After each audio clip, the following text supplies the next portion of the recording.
Welcome everyone to today's webinar, the 3-second answer for why you win and lose. My name is Jessica Bledsoe and I'm the Vice President of Product Management here at Primary Intelligence. And we're excited to discuss our new analytics tool, which was introduced last month. It's called the Outcome Reasons widget.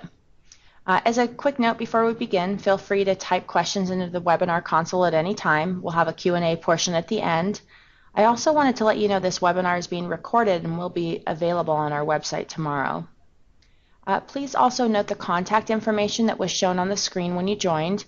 I will give it out again at the end. Feel free to reach out to us with any additional questions or for more discussion on how this tool can help your organization. There has been a modification to today's webinar. Ken Allred, the CEO of Primary Intelligence, was originally going to present. Unfortunately, he's been called away on international travel, and the logistics of having him present remotely were not something that we were able to coordinate, and so we apologize for the lineup change. Luckily, I have a more than able replacement, so I'd now like to introduce the star of today's webinar, Melissa Short. She is the product manager responsible for this feature, which is why she's such a good replacement. And Melissa has been with Primary Intelligence for 3 years. She has a background in data analytics, and the most important thing I think you need to know about Melissa is she's an advocate for using data to tell a story and drive results, which is why she's been so effective at helping to define this widget. And before I turn the time over to Melissa too, I know that we have some attendees who are not currently engaged in a Voice of the Buyer Win-Loss program with Primary Intelligence. So I want to give a little bit of background. Primary Intelligence conducts discussions with buyers who recently evaluated our clients in an effort to better understand their decisions. These discussions typically start with a web survey followed by a phone interview conducted by a consultant from Primary Intelligence. The feedback is then transcribed, analyzed, and published to our TruVoice platform, which is what you're able to see on the screen in front of you. The widget that we're going to discuss today appears in TruVoice Workspaces, which is where our clients can go to understand trends in their feedback. So Melissa, let's start by talking about how we previously analyzed why a company is winning and losing. Can you talk about what we used to do? Previously, we would ask the buyer specifically why they did or did not select your solution, and we would analyze responses from that single interview question to arrive at your reasons for winning and losing. Although this approach was good, it did have a few limitations. For one, we know that buyers tend to talk about their reasons for purchasing throughout the conversation with our interviewer. They don't limit their purchase decision description to a single question. This approach also ignored performance scores. So when we look exclusively at one question, we leave out potentially insightful findings, such as a clear performance gap between you and a competitor. And so what are we doing now with the Outcome Reasons widget? Our new approach with the Outcome Reasons widget provides a comprehensive and data-driven answer to why you win and lose. To do this, we're not limiting our analysis to one interview question, but instead, we're looking across the entire interview, including both your performance scores and your open-ended feedback. And most importantly, we're limiting our search to areas that buyers said were highly important. So if the buyer ranked something high or stated that it was impactful, we're capturing it. And so you mentioned things that have an impact. Can you talk a little bit more about what that or how that's determined? Sure. As I mentioned, our process is only considering what is impactful in a decision, and here's what we mean by that. In order to be a reason for winning or losing and to show on our chart, the item had to prove that it influenced a buyer's purchase decision, and so we look at two things to understand if it influenced a decision. The buyer either had to rank it as impactful when we asked them to rank the most important factors in their decision process, or the buyer had to describe it as impactful and your analyst recorded it. Great. Let's jump into the widget, which is, as I mentioned, what's shown on the screen now for everyone.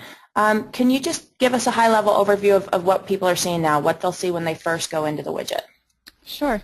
Here's our Outcome Reasons widget, and this is showing a prioritized view of our reasons for winning and losing. So this is our top-level summary of why we win and why we lose. So we have both performance scores and open-ended feedback as outcome reasons in these charts. And in addition, it considers your strengths and weaknesses across the full spectrum of buyer feedback, including sales performance, marketing, company perception, product, and pricing.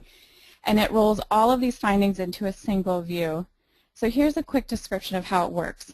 Across all of our interviews, we're identifying what impacted the decision the most. We then summarize those items, and we find out how frequently they surface across your set of interviews.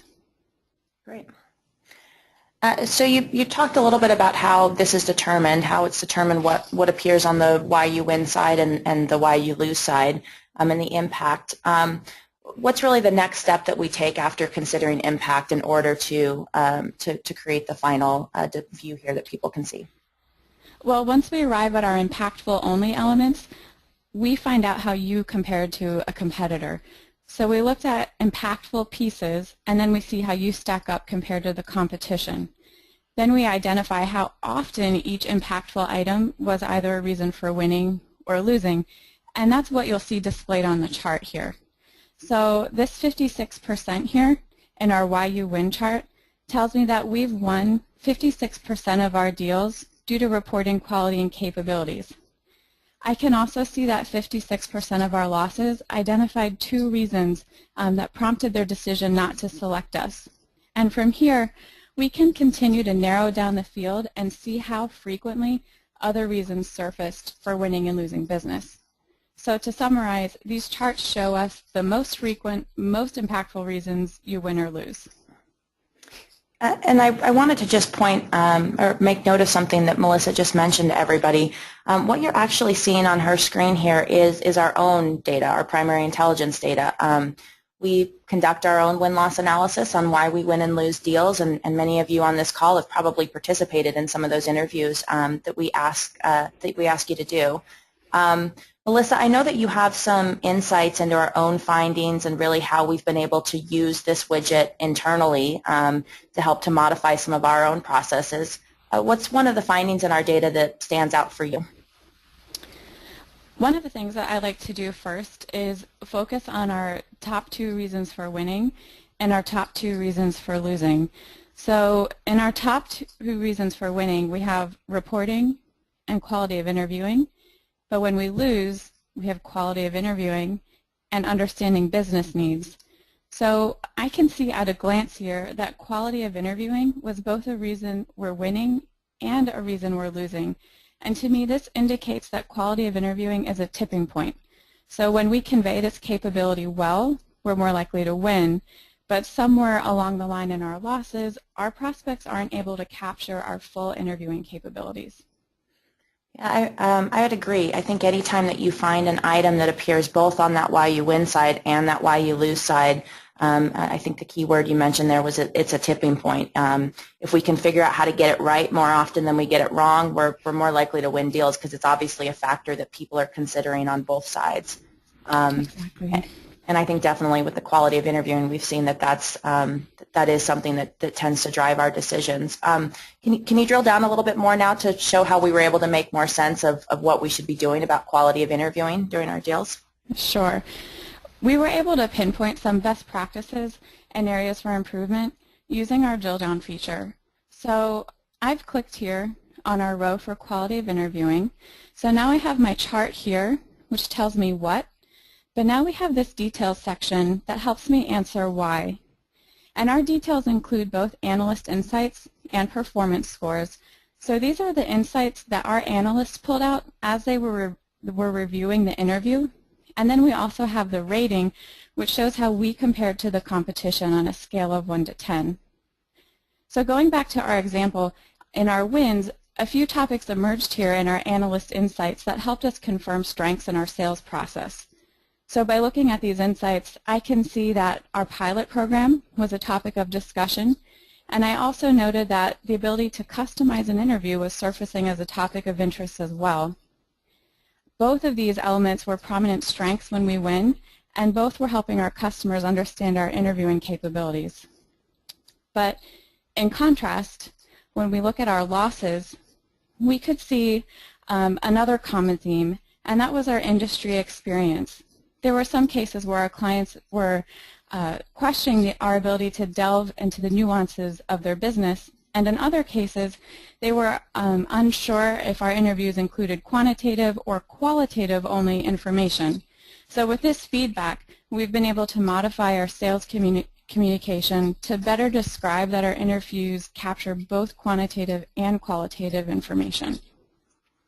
Yeah, that finding has really caused a lot of internal discussion, and I think what this widget is able to do a little bit better is rather than having to read through all of the interviews to try to get to those findings, because our analysts have gone through and summarized the information and those insights that you show down below, it's enabled, for example, our head of sales to look at that and to identify those things that you pointed out. And he specifically, for example, has now made sure that, for example, we're involving our consultants earlier on in our sales process, or where that certain points are getting covered during a sales demonstration to make sure people understand how we collect both the quantitative and the qualitative feedback.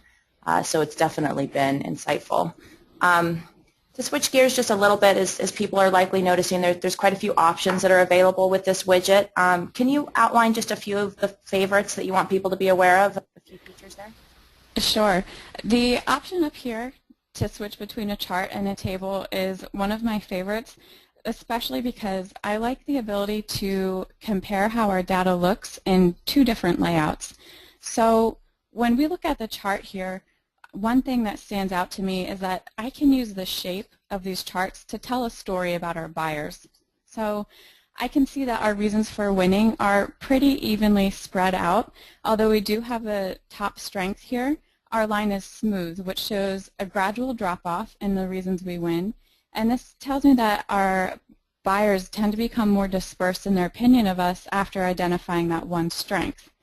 However, if we look at our losses, we have three main reasons we're losing clustered towards the top, and then we have a pretty strong drop-off before we reach number 4. So this tells me that buyers agree on our three main weaknesses.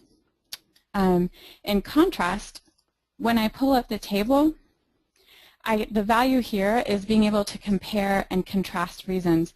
We can see right away if we have a tipping point decision factor, and for us, quality of interviewing is that decision point which can swing a deal either towards a win or towards a loss. Great.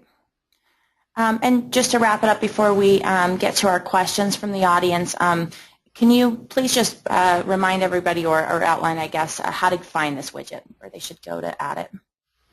To add the Outcome Reasons widget, you would visit the Add Widget button here, and this opens our widget directory. And the Outcome Reasons widget is located in the Win-Loss tab, and you can select it here. And I do also want to mention that the Outcome Reasons widget is currently available for both basic and premium subscription tiers.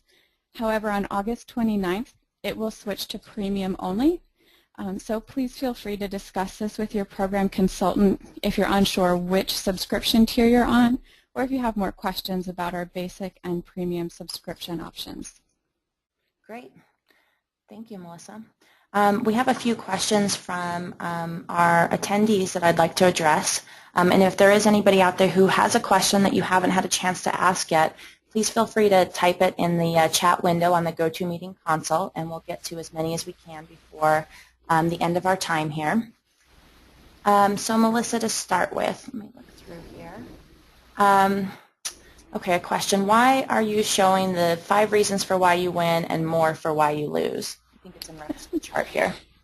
That's a great question. So we do have 5 reasons on the win chart and a few extra on the why you lose chart. And if you look closely, you'll notice that a few of these why you lose reasons are tied. And basically what we're looking for in our Outcome Reasons widget are 5 non-tied responses for why we win and lose. So that means that these are only counting once, so that we're going to keep adding rows until we reach 5 non-tied reasons. Okay. Okay, another one here. How do you determine the dollar amount you show on the table? I think it must be the table, yeah, that they're referencing here. Sure. So we can find this in the tooltip as well when we hover. The dollar amount here represents the deal size value for these opportunities. So I can see that in 30 different opportunities, reporting was a reason that we won, and those 30 opportunities represent 1.3 million in won revenue. So that's just the summed deal size for each of those opportunities. Okay. And another question here. Is there a certain number of deals you think we need to have interviewed to make this information statistically significant? You know, I think that's the real strength of this widget, is that you can start using it immediately. You don't need to wait until you reach a certain threshold. You know, for us, as soon as we find that there's a reason we're losing, that's something that we don't want to replicate again. We would want to avoid that. So really from the first interview that you have, you can start using this widget, and then of course you can see a bigger and bigger picture as the data builds. Great. I would definitely second that answer. I think that's exactly right. Okay, just one more question here. Oh, I think we just need a little bit of clarification. So is the Outcome Reasons widget now available in Workspaces? Yes, it is currently available in Workspaces. Okay. Do you want to maybe just remind people how to get to Workspaces? That might be helpful as well. Sure. So from our navigation here, you can come up and you would find Workspaces within the Analytics. And by selecting this, it will open the page that we currently have. And then again, to add the widget, you would visit the widget directory here in the win-loss section, and our outcome reasons is listed right here. Okay, great. Oh, I had one other, it's a little bit more of a comment here or a suggestion here from one of our participants. It sounds like they've had a chance to use the widget, which is great. Would you just point out where it's possible to go and look at the linked evidence, the supporting quotes for how we come to our insights? Sure. So what they're referencing here is that this statement here is written by our analyst who came to this conclusion after reading the interview. And this button to the right is our linked evidence.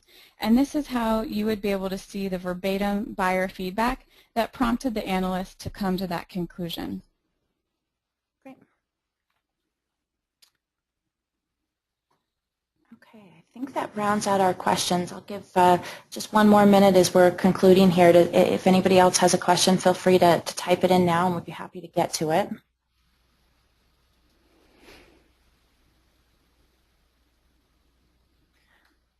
Okay, well, Melissa, thank you so much for walking us through that today. That concludes this webinar. As I mentioned, a recording of it will be available on our website tomorrow. If you have any further questions or want to discuss the widget, please feel free to reach out to Melissa directly. You can reach her at mshort, S-H-O-R-T, at primary-intel.com. And she would have also sent the reminders about this webinar, so you can catch her email address on those as well. So thanks, everyone. Have a great rest of the day.